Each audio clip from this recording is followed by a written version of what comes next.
Selamat datang di MKJ Bercerita, tempat di mana kamu akan menemukan motivasi dan segala informasi dengan bintang tamu yang pastinya bervariasi. Mari kita dengar podcast ini.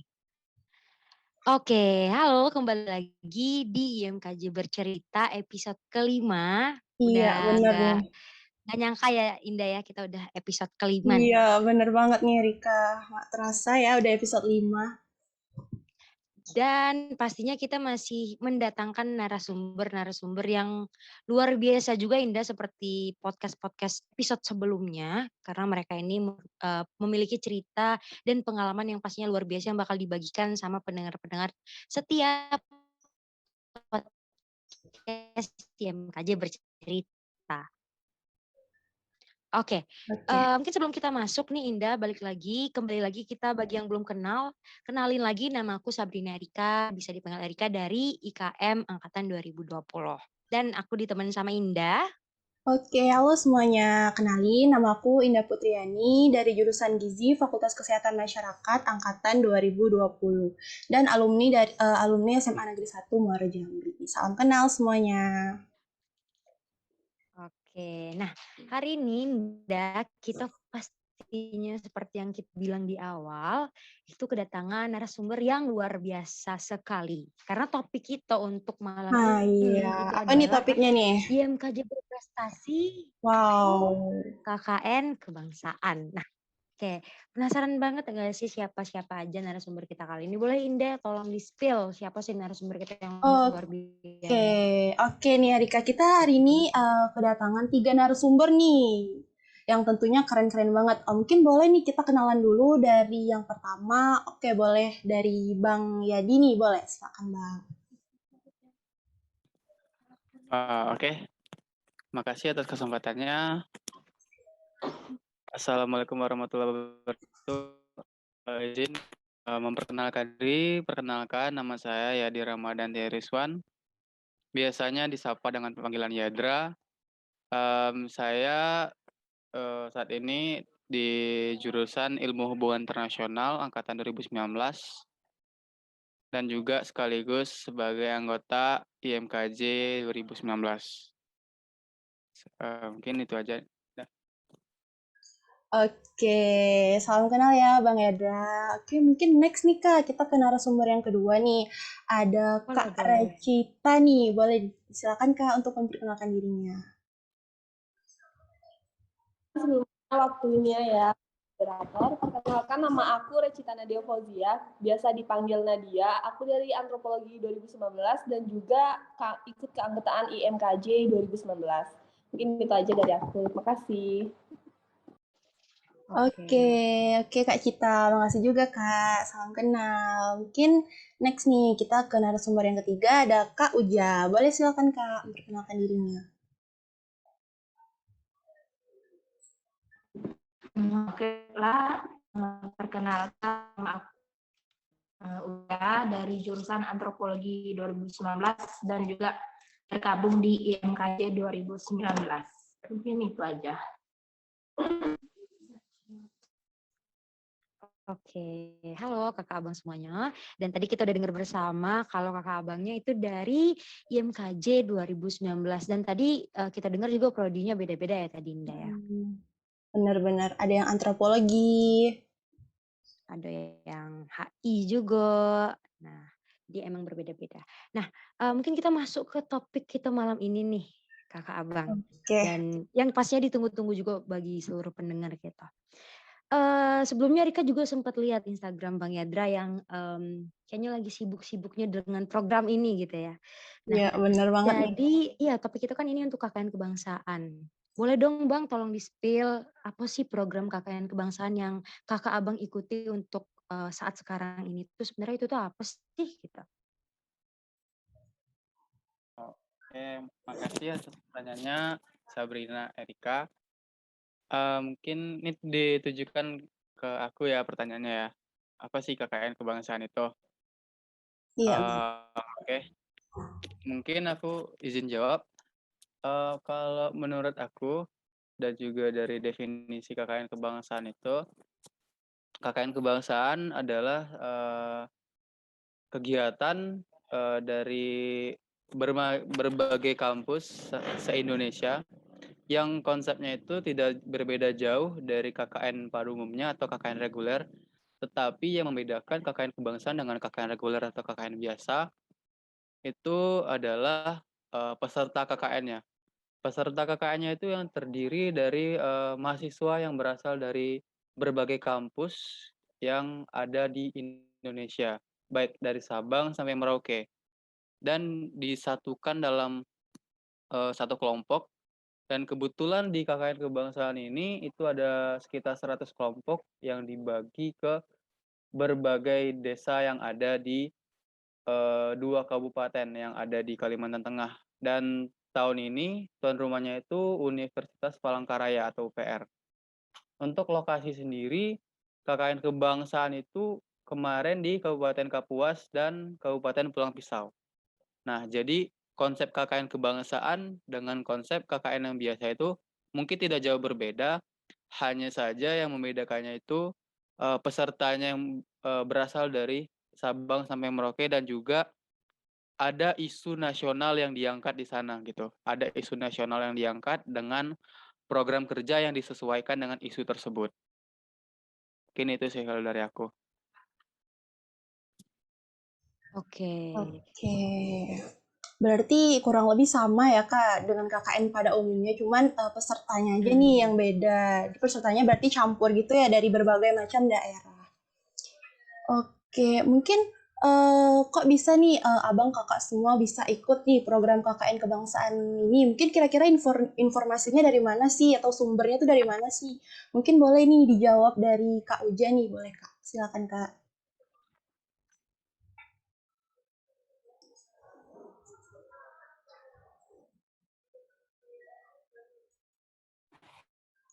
Oke, kalau sebenarnya kalau tentang KKN kebangsaan ini ya, aku udah tahu dari maba. Jadi memang dari maba tuh udah ditunggu-tunggu gitu untuk KKN. Ya udah niatan juga dari maba mau ikut KKN kebangsaan gitu. Nah, jadi kalau untuk infonya waktu itu aku tahu dari web, memantau web KKN Unan. Jadi waktu itu ada buka pendaftaran, ya udah dari web kayak gitu. Oke, berarti emang kalau dari Kak Uja sendiri tuh emang udah dipantau dari maba, udah emang niat gitu ya untuk ikut KKN kebangsaan. Jadi rajin-rajin memang. untuk cek. Oke, berarti mungkin sedikit tips yang bisa ditarik tadi, rajin-rajin untuk Iya, ngecek website Unan, kalau website KKN Unan terutama gitu, biar kita bisa tahu informasi-informasi informasi atau baik terbaru. yang ada di sana. Oke, kalau tadi kan informasinya Kakak Abang dapatnya dari website KKN Unan ataupun dari berbagai sumber lainnya. Nah, mungkin kalau perbedaan KKN kebangsaan dan KKN biasanya kan tadi udah dipaparkan nih sama Bang Yadra kan, udah jelas gitu apa perbedaannya. Nah, untuk ini nih Kak, kami juga penasaran, apa baik sih persiapan yang dilakukan dalam mengikuti KKN kebangsaan ini? Mungkin untuk yang ini kita minta pendapat dari Kak Sita kali ya, dari Kak Nadia. Oke, Apa boleh sih yang nih. dipersiapkan kemarin untuk sebelum melaksanakan program ini gitu? Yang pasti izin menjawab ya Sabrina, Indah sebelumnya. Yang pasti hal pertama yang disiapin itu mental, fisik gitu. Nah nanti pasti kita ada seleksi-seleksi yang siapkan sesuai syarat dan ketentuan yang ditentukan oleh persyaratan yang udah ada dari KKN kebangsaan itu sendiri. Jadi nanti kita mengikutin aja persiapan kan mengikuti KKN kebangsaan ini jauh dari kampung halaman, kita ke tanah orang, misalnya sekarang ini KKN kebangsaannya di Kalimantan. Karena kita mengenal kebudayaan baru, lingkungan baru, orang-orang baru, kultur yang baru, itu perlu dipersiapkan mental dan fisiknya. Itu aja sih. Oke, berarti yang utama sekali dipersiapkan itu mental dan fisik ya Kak. Mungkin itu tadi persiapan nih. Untuk teknisnya nih, teknis kegiatan atau alur kegiatan dari program KKN Kebangsaan ini tuh kira-kira gimana sih? Mungkin boleh nih dijawab sama Bang Yadra nih, boleh dijelasin dikit dong Bang, gimana teknis atau alur dari kegiatan KKN Kebangsaan ini? Oke, makasih sekali lagi pembawa acara. Eh, Kalau untuk teknis dari KKN Kebangsaan ini kan, tadi kan seperti juga sama Nadia tadi kan, dan Uja juga. Pertama-tama ya kita itu pantau dulu informasinya tuh. Pantau informasi yang ada di kampus kita masing-masing. Nanti dari kampus kita itu bakalan ada seleksi. Ada seleksi, mungkin seleksi berkas dan juga mungkin seleksi wawancaranya juga. Nah, nanti setelah ada tahapan-tahapan seperti itu, telah keluar namanya, lolos namanya, nah baru nanti kita melalui ketua kelompok dari masing-masing kampus itu mengurus administrasi, administrasi yang dimana gunanya untuk mendata kita nanti di pangkalan data kampus tuan rumah. Nah, setelah kita didata, setelah datanya sudah valid semua, barulah kita berangkat ke tempat KKN atau kampus tuan rumah KKN kebangsaannya. Nanti setelah kita sampai di sana, kita itu dari pengalaman kemarin itu selama kurang lebih 3 hari itu ada pembekalan. Pembekalan sebelum kita disebar ke masing-masing desa yang sudah ditentukan sama kampus tuan rumah.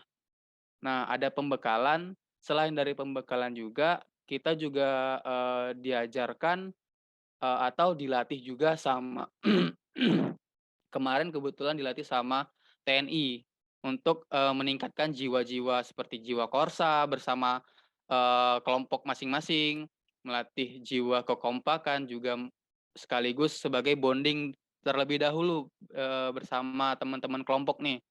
Nah, setelah kita melalui 3 hari pembekalan dari, panitia KKN kebangsaannya, barulah kita disebar ke desa-desa yang sudah ditentukan sebelumnya. Desa-desa yang ditentukan sebelumnya. Nah, untuk sebelum itu juga kita nanti itu bakalan ada diskusi juga bareng teman-teman kelompok kita, teman-teman kelompok yang sudah ditentukan untuk merancang sebuah program kerja yang berpatokan atau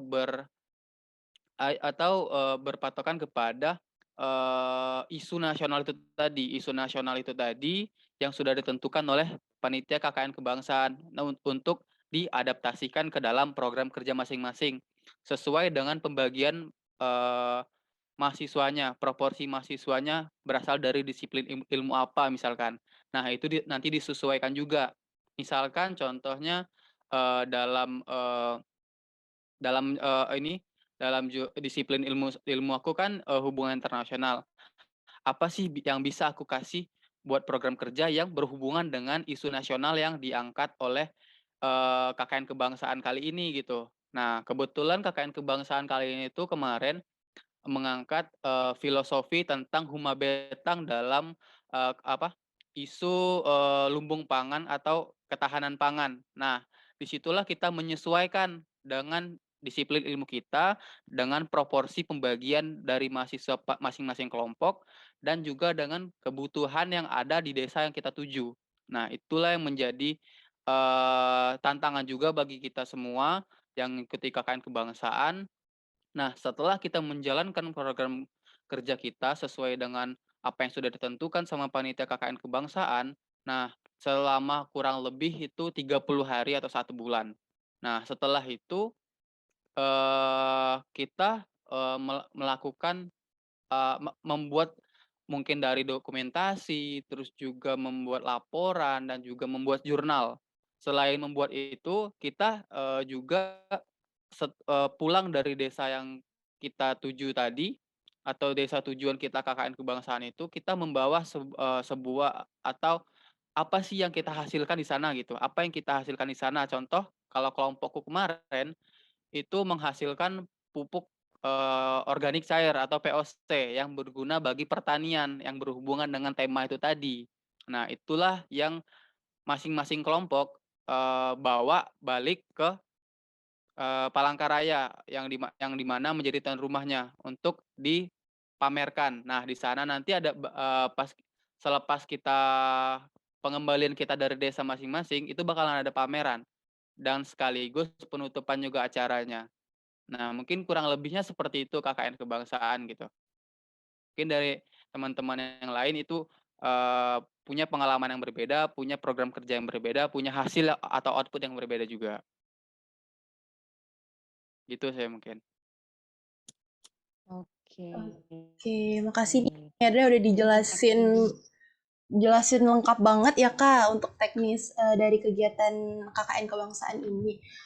Terus kalau nggak salah tadi Bang Yadra juga ada bilang nih kalau misalkan KKN ini kan ditentuin nih kelompoknya. Berarti dari kakak abang semua ini beda-beda kelompoknya ya Kak Bang? Benar, beda-beda semua. Kan gini ya, dari Kak Uja, dari Kak Nadia juga, itu kan kami dari beda disiplin. Nah, kebetulan dari UNAN itu menurunkan delegasi sejumlah 9 orang. Nah, 9 orang yang diutus oleh UNAN ikut KKN kebangsaan ini, itu masing-masing dari kami itu mendapatkan kelompok yang berbeda-beda dengan lokasi yang berbeda-beda pula. Jadi satu dari kami itu bergabung dengan kelompok yang berbeda. Jadi nggak ada yang satu kampus itu dalam satu kelompok, kecuali tuan rumah, karena tuan rumah kuotanya itu lebih banyak daripada kuota dari kampus-kampus yang menjadi peserta undangan gitu. Oke, berarti untuk jumlah peserta tiap universitas tuh dibatasi gitu ya Kak Bang? Kalau dari UNAN kan tadi 9, berarti itu emang maksimal 9 gitu? Kalau dari modul yang Oke. diberikan itu kalau nggak salah 10 peserta. Ya mungkin kalau nggak salah ya kan Nat, Uja mungkin kalau nggak salah ingat aku. Ya gimana tuh Kak? 10. 10 orang per masing-masing universitas tuan rumah. Oke, tadi kan juga udah disampaikan nih sama Bang Yada kalau misalkan lokasi dari kakak abang semua ini kan beda-beda. Mungkin boleh di-spill kali ya lokasinya tuh di mana? Mungkin boleh dari Kak Uja dulu nih Kak. Di mana nih Kak lokasi KKN-nya nih Kak?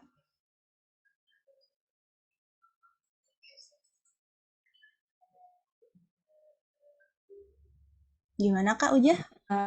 Kalau aku itu di Kabupaten Kapuas, desanya di Desa Palingkau Baru namanya.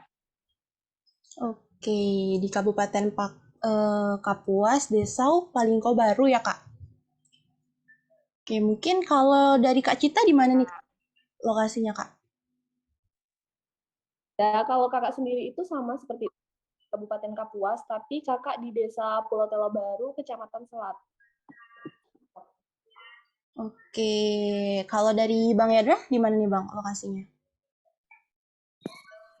Kalau aku kemarin dapatnya di Desa Mantangai Tengah, Kecamatan Mantangai, kabupatennya sama juga sama Uja sama Nadia, Kapuas juga. Oke, berarti titik kumpulnya berarti di Kabupaten Kapuas ya Kak Bang? Oke, mungkin karena Erika terkendala jaringan, mungkin kita lanjut aja kali ya. Kan ini tadi udah di-spill juga kan, kalau misalkan kakak abang semua ini dibagi dalam satu tim yang berbeda-beda kan. Nah, mungkin mau nanya nih, gimana sih cara pembagian tugas gitu dalam satu kelompok dan kira-kira apa sih tantangan atau kendala-kendala yang dihadapi pada saat kakak abang di lokasi tersebut? Misalnya mungkin agak culture shock gitu kan sama keadaan lokasinya atau gimana tuh. Mungkin boleh nih dijelasin dulu nih pengalamannya masing-masing. Boleh mungkin dimulai dari Kak Uja dulu nih. Boleh silakan Kak. Oke, baiklah. Kalau untuk pembagian tugas di dalam tim itu mungkin per masing-masing tim punya cara masing-masing ya.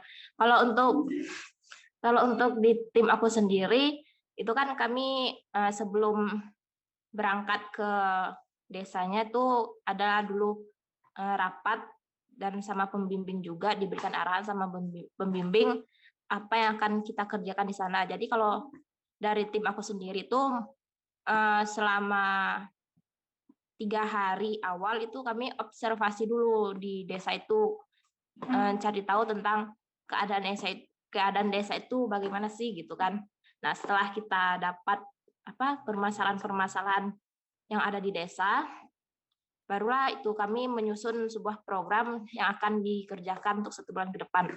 Nah kalau untuk terus kan programnya udah mulai dirancang nih. Terus untuk pembagian tanggung jawab untuk masing-masing program itu dibagi lagi per orang. Jadi kalau untuk kelompokku sendiri itu ada kalau nggak salah 9 program kerja, 9 atau 10 program kerja gitu kan.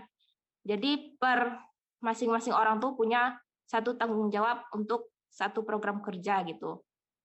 Contohnya kalau aku kemarin program kerjanya sebelumnya program kerjanya ini disusun sama-sama gitu, bersama-sama menyusun apa yang akan kita kerjakan. Lalu untuk pembagiannya itu kan untuk penanggung jawab itu kan agar program itu bisa berjalan dengan baik untuk mengurus persiapan kegiatan dan lain-lainnya tuh. Kalau aku kemarin dapat melaksanakan program budidaya sayuran berbasis vertikultur gitu. Jadi kan melihat kondisi daerah sana, vertikultur itu sangat cocok untuk dilakukan di sana. Mungkin itu sih awalnya merancang program yang kita lakukan, terus dibagikan PJ-PJ biar kegiatan itu bisa berjalan lebih lancar gitu. Mungkin segitu dari aku. Oke, makasih nih Kak Uja atas sharingnya. Mungkin kalau dari Kak Cita gimana nih Kak, cara kerja atau cara pembagian tugasnya apakah sama atau gimana nih Kak? Mungkin boleh nih Kak di-sharing sedikit Kak. Ya, makasih. Tugas dalam tim itu kurang lebihnya sama yang telah disampaikan dari Kak Uja, cuma kakak di sini akan menambahkan sedikit pengalaman dari tim kakak sendiri.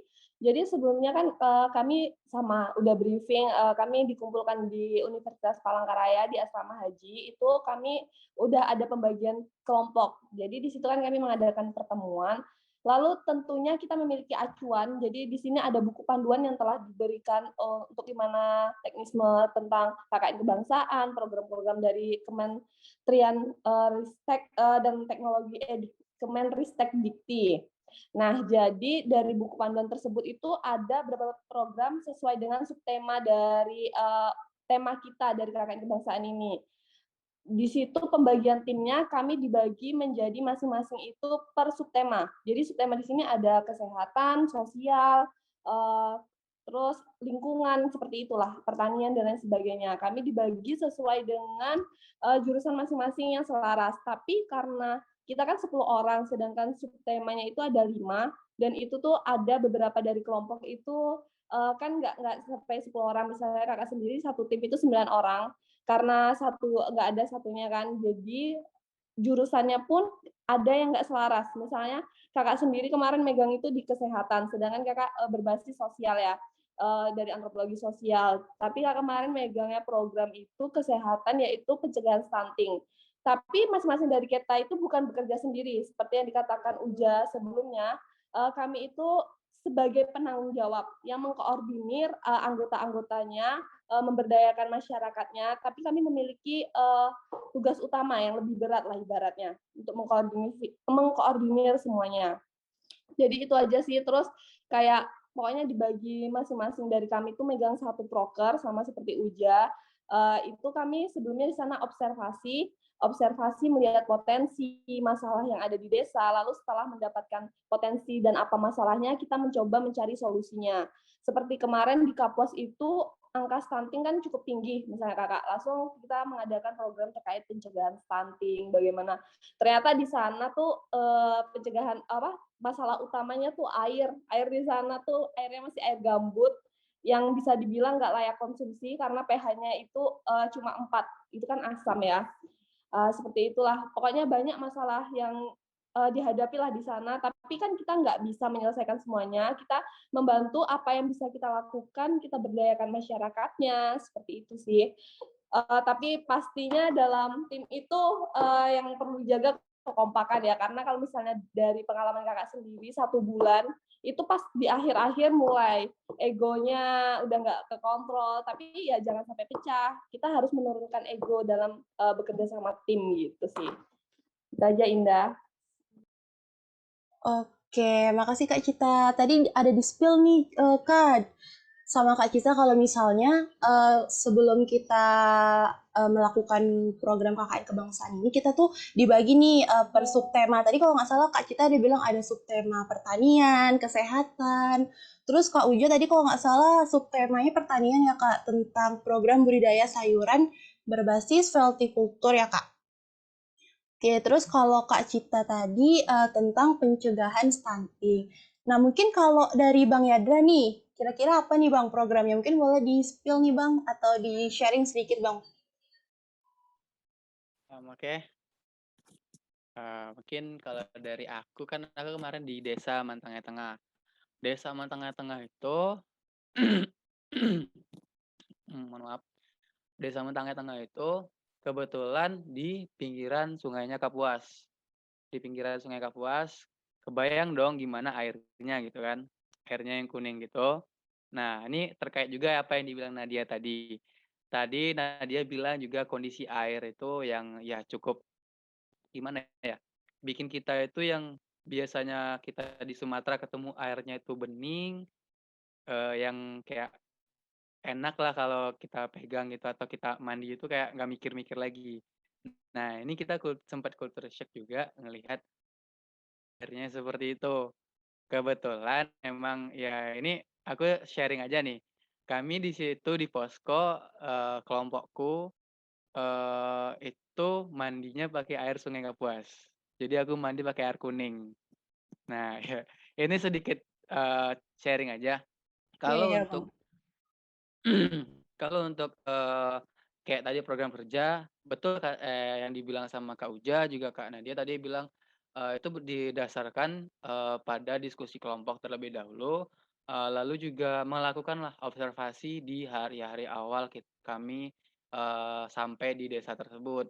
Nah, setelah kami lakukan observasi, apa yang kira-kiranya bisa, dilakukan, apa yang bisa kira-kiranya, menjadi program kerja yang sesuai dengan disiplin masing-masing, lebih diutamakan disiplin masing-masing gitu. Nah, itulah yang kami kerjakan.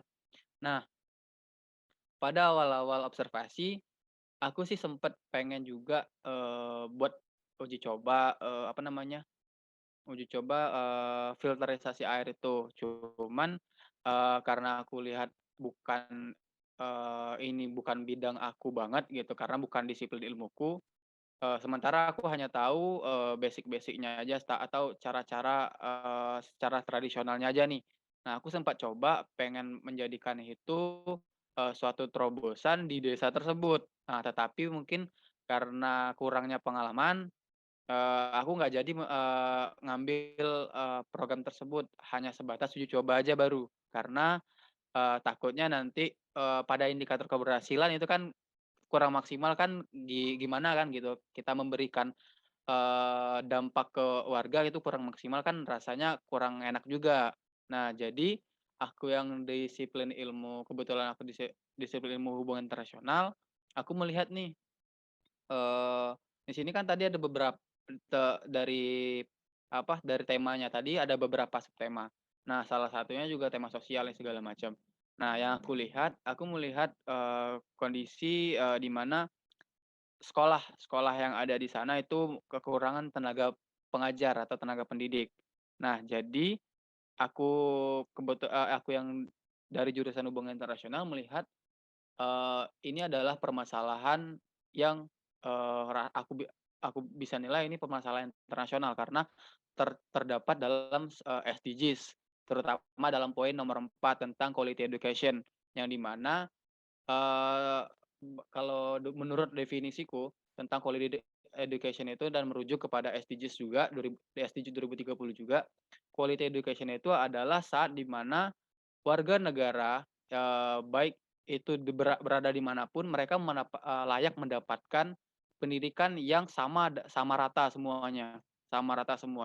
Dan aku lihat, karena kekurangan tenaga pengajar atau kekurangan tenaga pengajar yang sesuai dengan, bidang, disiplinnya, aku, memutuskan untuk membantu, mengajar di, sekolah dasar yang ada di desa tersebut. Salah satunya yang berkaitan dengan ilmu disiplinku, yaitu hubungan internasional yang, secara enggak langsung itu berkaitan atau bersinggungan dengan bahasa Inggris. Nah, jadi aku mengajar bahasa Inggris juga di SD yang ada di desaku sebelumnya. Selain, apa, mengajar bahasa Inggris di SD, aku juga ikut, memberikanlah, eee, apa, apa namanya ini, suatu pendidikan-pendidikan terhadap anak-anak itu mulai dari, melatih mereka, melatih mereka, pramuka sorenya dan juga aku turun ke lahan sesuai, aku ikut turun ke lahan itu, membantu program kerja dari teman-teman yang lain juga karena pada konsepnya walaupun kita mendapatkan satu tanggung jawab atas program kerja, kita itu bekerja bukan bukan hanya sendiri tapi berkelompok, karena itu fungsinya kita berkelompok itu tadi. Nah, selain aku mengajar itu tadi, aku juga mendapat, tanggung jawab kayak, dalam,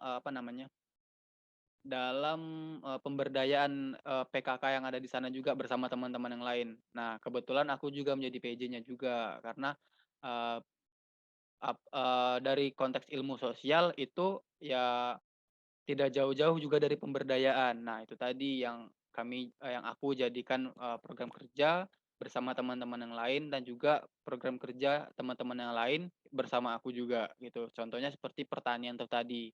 Nah, mungkin itu sih dari aku kurang lebihnya ya. Oke, tadi dari Bang Yadra, kalau dilihat dari disiplin ilmunya dari Bang Yadra sendiri itu ngambilnya yang quality of education karena masuk juga di sustainable development goals gitu. Nah, berarti kan Kakak Abang, udah tergambarkan tadi program-programnya saya dilakukan, terus gimana, Kakak Abang di sana, di PJ-PJ-nya bagian mana gitu. Kan udah, eee, terbagi ada yang sesuai di disiplin ilmu masing-masing, ada juga yang ternyata tidak gitu. Nah, mungkin Kakak Abang, kira-kira kan udah ini nih, apa sih manfaat yang bisa Kakak Abang dapatkan gitu setelah mengikuti program KKN kebangsaan ini? Karena dari cerita Kakak Abang tadi banyak banget ternyata, program-program yang Kakak Abang jalankan, bahkan, yang tidak pernah disentuh, ranah yang tidak pernah disentuh sebelumnya, kita akhirnya juga turut andil di dalam sana gitu. Apa sih perubahan-perubahan dan manfaat yang Kakak Abang rasakan gitu melaksanakan KKN kebangsaan ini? Mungkin kita boleh dengar dari Kak Nadia dulu kali. Boleh Kak? Untuk manfaat dari KKN kebangsaan itu sendiri, yang pertama pastinya kita tuh menambah relasi ya, menambah teman dari berbagai kalangan, dari berbagai sudut di Indonesia gitu. Terus yang kedua itu membuka pikiran serta menambah wawasan kita. Misalnya kakak sendiri yang sebelumnya belum pernah membayangkan wilayah kampus itu seperti apa, lalu kakak ditempatkan di suatu wilayah di pinggiran kota dengan manusia tuh yang sudah mengalami arus modernisasi tapi masih tradisional. Nah, kakak sendiri belajar tentang makna kehidupan, tentang arti sebuah rasa syukur gitu, di mana kakak misalnya dari hal-hal kecil, kakak di Sumatera mandinya airnya bersih, ternyata di sana air bersih itu susah didapat gitu loh.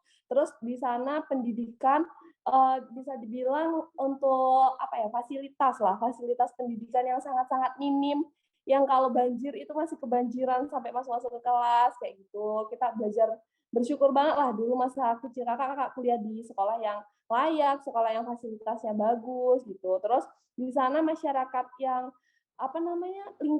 lingkungannya kan di pinggir sungai, otomatis kalau misalnya pasang sampah-sampah naik itu susah banget sih. kakak selama ini tinggal di lingkungan bisa dibilang kita bersih lah. Maksudnya nggak sekotor itu tuh parah banget, sampah-sampah dari bertahun-tahun lalu, bertahun-tahun yang naik yang nggak pernah dibersihin, dan kesadaran masyarakat mereka kemarin tentang kebersihan itu juga sangat-sangat minim. Terus banyaklah pelajaran hidup yang kita dapatkan di masing-masing wilayah tentunya ya, nanti dari Kak Uja juga Bang Yadra pasti banyak pengalamannya masing-masing. Terus yang ketiga itu manfaatnya kita pasti mendapatkan pengalaman yang luar biasa yang belum tentu orang lain bisa dapatkan. Karena pasti kita tuh bisa dibilang beruntung ya, kakak beruntung bisa ikut KKN kebangsaan, dapat pengalaman yang luar biasa, bertemu orang-orang baru, terus disatuin di satu wilayah yang jauh dari bayangan kakak sebelumnya. Ini tuh aja ya. Oke, itu tadi dari Kak Nadia. Kalau dari versi sudut pandang dari Kak Uja sendiri, apa sih Kak kira-kira yang akhirnya Kakak dapatkan dan Kakak sadari setelah Kakak mengikuti program KKN kebangsaan ini? Oke, mungkin kurang lebih sama sih seperti Kak Nadia tadi. Yang pastinya yang paling berkesan itu tentang memaknai arti dari kehidupan itu sendiri. Soalnya kan dari kondisi yang ada di Sumatera sama di Kalimantan ini kan menurut kakak sih beda. Soalnya kita di Padang itu kan hidup di daerah pergunungan atau bukit-bukit. Terus dengan air yang melimpah dan jernih juga kan. Nah, kalau kebetulan di kakak kemarin, kakak juga tinggal di pinggir sungai.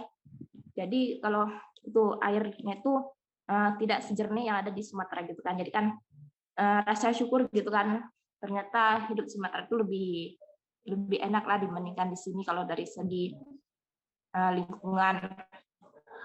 Nah, untuk sungai di sini tuh sama persis kayak sungai Batanghari di Jambi gitu. Jadi kalau misalnya hari hujan, itu air sungainya naik, terus sampah-sampah juga naik ke atas gitu.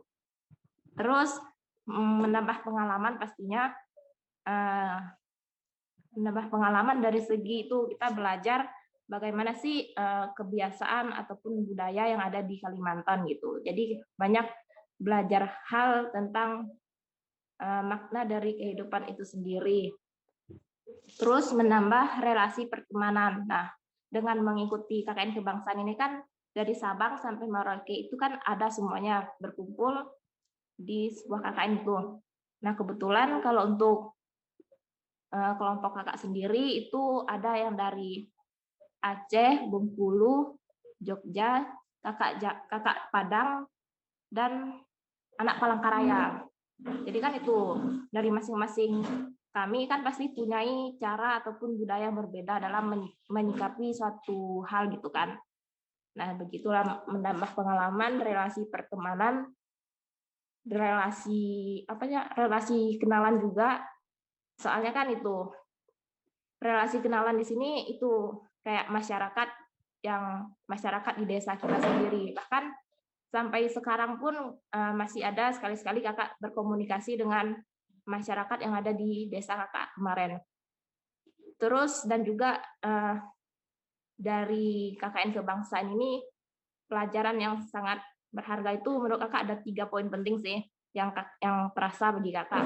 Yang pertama itu kayak kita itu diajarkan rasa bersyukur gitu. Soalnya melihat kondisi kehidupan yang ada di Sumatera, terus di Kalimantan, dengan perbedaan air, lingkungan, masyarakat kayak mengajarkan rasa bersyukur banget lah gitu, bisa selama ini bisa hidup di daerah Sumatera gitu. Jadi meningkatkan rasa syukur, terus sabar. Sabar di sini kan kita kan dari budaya yang berbeda-beda gitu kan. Jadi mempunyai cara yang berbeda-beda juga, pasti itu cara kita mengontrol atau mengendalikan emosi kita sendiri. Di situ kita diajarkan untuk itu belajar mengontrol emosi. Terus yang terakhir itu adalah ikhlas. Jadi apapun yang terjadi itu ya udah diikhlaskan aja gitu. Mungkin itu sih yang dari kakak. Mungkin sekian. Oke, itu tadi kita udah dengar ya berarti dari Kak Nadia, dari Kak Uja juga. Kalau dari Bang Yadra sendiri gimana Bang? Manfaat yang Abang dapat setelah ikut program KKN kebangsaan ini kira-kira kayak gimana tuh Bang? Oke, makasih Erika. Kalau dari aku tentang manfaat apa sih yang didapat dari KKN kebangsaan ini? Mungkin banyak udah yang disebut sama Nadia juga sama Uja juga. Selain yang disebut juga kayak kita itu dapat kenalan baru, dapat relasi baru yang sebelumnya itu kita nggak pernah bayangin kita tuh punya teman dari Sabang sampai Merauke itu lengkap. Nah, maksudnya tuh lengkap itu kita itu bisa kenal dari teman-teman nih dari ujung Indonesia yang Sabang sampai ujung Indonesia yang Merauke. Kayak kita nggak ngebayang aja bisa bertemu secara langsung dengan mereka gitu di satu tempat. Nah, secara bersamaan bertemu dengan teman-teman yang berbeda budaya, berbeda bahasa, berbeda kebiasaan juga. Nah, disitulah mungkin uniknya kita itu mendapatkan pengalaman yang sangat berharga bagi abang. Dan dari teman-teman yang lain mungkin ini sangat berharga juga gitu. Terus manfaat yang lain mungkin kayak adanya akulturasi lah, kayak yang kita biasa kan di Sumatera kan biasa kita dengar ya, misalkan kita dari Jambi nih, dari Jambi kita pakai bahasa Jambi ini segala macam kan kita udah biasa dengarnya ya kan. Nah, saat kita dengar orang nih, teman-teman dari Kalimantan contohnya misalkan orang Dayak. Nah, saat mereka berbahasa Dayak itu kayak menjadi ini juga bagi kita nanti, kayak kita makin kelamaan kita berinteraksi sama mereka, kita juga makin bisa gitu. Jadi adanya akulturasi itu juga salah satunya juga nilai yang bagus gitu bagi kita. Karena ya itu tadi tujuan dari KKN kebangsaan juga salah satunya juga mengenalkan kita itu saudara kita itu nggak hanya dari daerah kita. Karena daerah saudara kita itu dari Sabang sampai Merauke itu semuanya saudara kita gitu. Nah, dari budaya yang berbeda itu juga. Terus juga betul juga yang kata Uja dan Nadia tadi, pelajaran hidup yang didapat di sini sangatlah berharga, sangatlah banyak, sangat bisa kita jadikan sebagai cerminan juga bagi kita untuk senantiasalah bersyukur apa yang udah kita dapat di tempat tanah kelahiran kita, tempat lingkungan hidup kita, dibandingkan dengan kayak bagaimana susahnya apa, orang lain gitu, orang lain yang berada di pulau lain, itu bagaimana susahnya mereka di sini, kita ngerasakan juga. Nah, terus juga, juga kayak yang bagiku kayak bermanfaatnya juga kayak kita tuh menambah teman. Selain menambah teman dan mungkin ini sih agak gimana ya, karena teman-teman kita itu yang dari Sabang sampai Merauke, yang kita itu hanya bisa bertemu dalam waktu kurang lebih 1 bulan itu yang kayak yang berbekas itu saat adanya perpisahan gitu. Kayak perpisahan gitu itu momen yang paling paling bikin ya mau sekeras batu pun hati kita, orangnya misalnya kita orangnya keras kepala tetap tetap bakalan cair juga bakalan di sana gitu. Kayak, eee, kita bakalan pecah lah pokoknya, entah itu tangisnya itu gimana, pokoknya ditambah juga kan kita kalau mau bertemu sama teman-teman kita yang jauh paling kita hanya bisa paling chatting-an atau video call gitu. Karena jarak yang memisahkan itu yang bikin kayak kita itu nggak bisa ketemu mereka itu ini mungkin agak perbedaannya dari KKN reguler ya. Kalau KKN reguler kan kita misalkan di satu daerah yang ada di kampus kita. Nah, sementara kita KKN kebangsaan yang notabene bertemu dari teman-teman yang jauh, itu buat ketemu itu bakalan susah. Nah, itu yang bikin kita itu bakalan keingat momen-momen bersama mereka. Nah, itu salah satunya mungkin manfaat-manfaat dan juga apa sih yang kami rasain sama KKN kebangsaan. Sekian. Oke, wih, mantap banget ya. Mantap banget nggak sih, Kak? Luar biasa banget nih. Ilmu-ilmu baru, relasi baru, pelajaran hidup yang didapetin nih dari mengikuti program KKN kebangsaan ini. Jadi pengen nggak sih, Kak? Ya kan?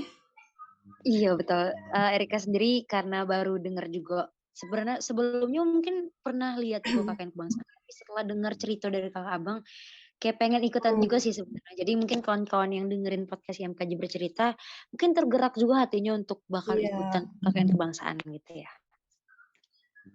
Oke, mungkin sebagai penutup nih, tadi kan Abang dari kakak Abang semua kan udah jelasin nih, udah sharing pengalaman terkait mengikuti kegiatan KKN kebangsaan ini. Mungkin boleh dikasih nih Kak pesan atau motivasi nih ke pendengar setiap podcast INKJ bercerita ini terkait dengan program kakak Abang yang ikutin ini kan KKN kebangsaan. Mungkin ada nggak pesan ke pendengar ataupun pesan ke ada mahasiswa nih kalau misalnya bisa loh ikut KKN kebangsaan ini gitu. Mungkin boleh nih closing statement-nya mungkin boleh dari Kak Uja dulu Kak.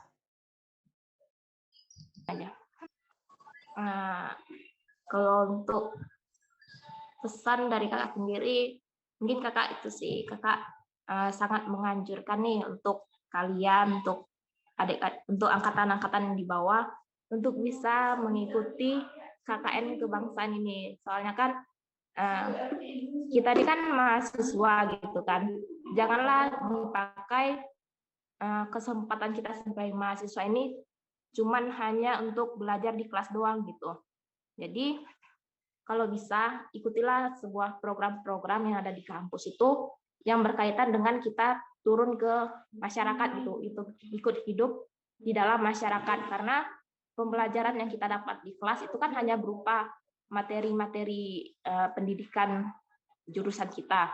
Sedangkan ketika kita turun ke masyarakat, hidup bersama masyarakat, itu kan kita mendapatkan suatu pelajaran hidup itu, memaknai bagaimana sih kondisi real masyarakat yang ada di lapangan gitu. Jadi kita juga bisa belajar tentang arti makna dari sebuah kehidupan. Jadi ketika kita sudah lulus nanti juga, selain kita dibekali dengan ilmu-ilmu sesuai jurusan kita juga udah dibekali sebuah ilmu bagaimana cara kita untuk bersikap di masyarakat begitu.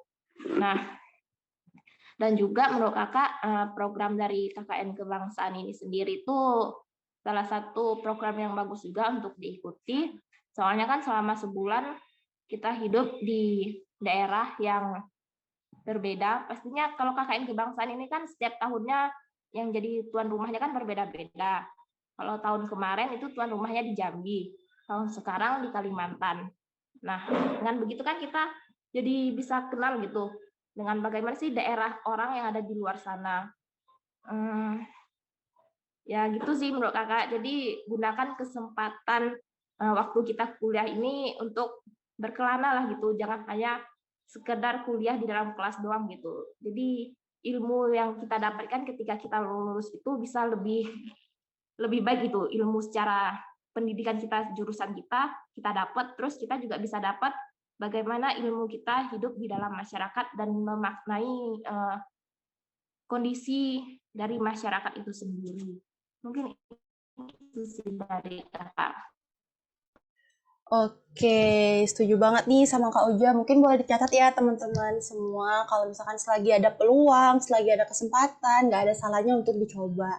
Mungkin next nih, kalau dari Kak Cita gimana nih Kak? Ada nggak closing statement atau pesan yang ingin Kakak sampaikan ke pendengar setiap podcast NKJ bercerita ini? Mungkin silakan Kak. Oke, Indah, makasih ya. Ya, mungkin ini tuh reminder ya untuk kita semua. Kakak belum pantas rasanya memberi motivasi untuk kalian semua karena kita sama-sama di sini gitu. Nah kalau misalnya kakak nggak panjang nggak lebar sedikit aja, kalau dari kakak itu jadilah mahasiswa yang pintar dan pintar-pintar. Karena kita nggak cuma dibutuhin pintar akademis gitu. Selain itu penting juga. Namun kita juga harus pintar-pintar. Misalnya pintar-pintar mencari informasi salah satunya nih informasi tentang KKN kebangsaan. Pintar-pintar menempatkan diri dalam pergaulan di lingkup perkuliahan dan pintar-pintar yang lainnya. Pokoknya pintar-pintar dan pintar-pintar. Terus kakak juga suka kata-kata yang mungkin lumrah ya kalian dengar, tapi kakak suka kata-kata ini. Muda berkelana dan tua bercerita. Karena ketika kita masih muda, ketika kita masih mampu dan bisa untuk menjelajahi Indonesia yang begitu luas, why not? Lagi ketika kita bisa menjelajahinya karena kemampuan kita sendiri, itu tuh hal yang menurut kakak luar biasa. Gimana di Kalimantan misalnya, ini salah satu contohnya kakak bisa ke Kalimantan dengan dibiayai oleh kampus. Itu menurut kakak sesuatu yang belum tentu orang lain bisa dapatkan. Karena pelajaran yang paling berharga itu adalah pengalaman. Itu aja dari Kakak Indah dan Erika. Oke, mantap banget nih Kak Cita. Oke, mungkin reminder juga nih buat kita semua nih, jangan malas untuk cari informasi dan teruslah mencari pengalaman dan supaya kita tua tuh ada cerita gitu ya, akan kita bawa ke cucu-cucu kita nanti. Oke, mungkin kalau dari Bang Yadra nih, gimana nih Bang? Kalau dari versi Abang, apa sih pesan atau closing statement yang mau Abang sampaikan? Silakan Bang. Oke, kalau dari aku mungkin nggak terlalu panjang juga sih. Aku buat nambah-nambahin aja nih dari Uja dan juga dari Nadia. Pintar-pintar, terus juga carilah kesempatan apapun itu. Jangan sia-siakan masa studi kalian di perkuliahan. Manfaatkanlah sebaik-baiknya. Terus juga galilah potensi yang ada dalam diri kalian sendiri. Terus juga kayak jangan lupa mungkin kalau kalian gimana? Kalau kalian mendapatkan kesempatan, kadang kesempatan itu nggak datang 2 kali. Nah, jadi jikalau kesempatan itu datang sudah di depan mata kalian, kalian ambil aja kesempatan itu. Jangan kayak kalian kasih kesempatan itu karena dengan 2 kali biasanya. Nah, terus juga ini mungkin sedikit sedikit promosi sama teman-teman juga yang nonton podcast ini. Tadi kan kami itu ada di mana. Kami itu masih ada di Kalimantan nih, Kalimantan Tengah. Tepatnya kami itu di Kota Waringin Timur. Sekarang udah berbeda dari tempat KKN kami sebelumnya. Nah, kenapa kami masih di sini? Karena itu tadi, ini menyangkut juga apa yang dibilang sama Uja tadi. Perkuliahan di kelas itu memanglah hal yang wajib yang kita jalani. Tapi perkuliahan di luar kelas adalah sesuatu pengalaman yang bisa membuat kita itu belajar. Pengalaman di luar kelas itu adalah pengalaman yang berharga. Saat kita terjun ke masyarakat itu adalah salah satu penerapan apa yang kita dapatkan di dunia perkuliahan. Nah, mungkin promosinya saat ini kami itu masih di Kalimantan menjalankan program namanya itu MBKM. Merdeka Belajar Kampus Merdeka. Mungkin kalau pengen tahu lebih lanjutnya atau pengen kepoin gimana apa itu MBKM. MBKM itu ya nggak jauh-jauh dari perannya terhadap masyarakat juga. Nah, mungkin kepoin aja deh IG kami di MBKM Unan_Kalteng. Nah, di situ kami ada kegiatan-kegiatan lanjutan setelah kami KKN kebangsaan. Nah, jadi apapun peluang yang ada itu tadi, silakan peluangnya dimaksimalkan jikalau peluangnya sudah ada di depan mata kalian. Karena kesempatan mungkin datang 2 kali. Itu sih dari aku. Oke, keren banget tadi sempat kita kutip dari Bang Yadra. Itu gunakan kesempatan sebaik mungkin, terus dari Nadia juga Pintar-pintar. dari Kak Uja juga tadi udah disampaikan kalau teman-teman dan semuanya kita harus ya kurang lebih sama ya tadi untuk jadikan ini sebagai manfaatin lah gitu. Ini kan ada nih sudah ada apa ya programnya, kenapa kita nggak Iya. semangat. Oke, nggak terasa kita udah banyak banget tinggal informasi Iya nih. dari Bang terkait KKN kebangsaan tadi gitu ya Indah ya. Iya, benar banget Erika. Iya, Banyak mungkin banget nih kita informasi yang udah kita dapetin ya. betul. Nah, mungkin bagi teman-teman yang rasanya tidak cukup melalui podcast ini ya untuk informasi-informasi tersebut, kayaknya boleh kali ya dikepoin Instagram dari kakak abangnya mungkin atau Instagram boleh Boleh. tadi dari Indra MBKM_Kalteng tadi ya boleh juga dilihat di sana untuk informasi lanjutannya biar bisa tahu juga kalau misalnya teman-teman kepo dengan program apa yang sedang kakak abang ini ikutin sekarang atau yang kemarin juga boleh dilihat gitu. Oke, mungkin terima kasih sebesar-besarnya kita ucapkan dulu kepada Kak Nadia, Kak Uja dan juga Bang Yadra yang udah berkenan gitu untuk sharing-hearing di podcast ini untuk seluruh pendengar setia YMKJ Bercerita. Semoga teman-teman termotivasi ya untuk ikut Iya, kegiatan yang amin. positif gitu ya. Oke, mungkin sekian dulu untuk episode kita kali ini. Terima kasih sudah mendengarkan. Saya Sabrina Erika. Saya Indah Putriani.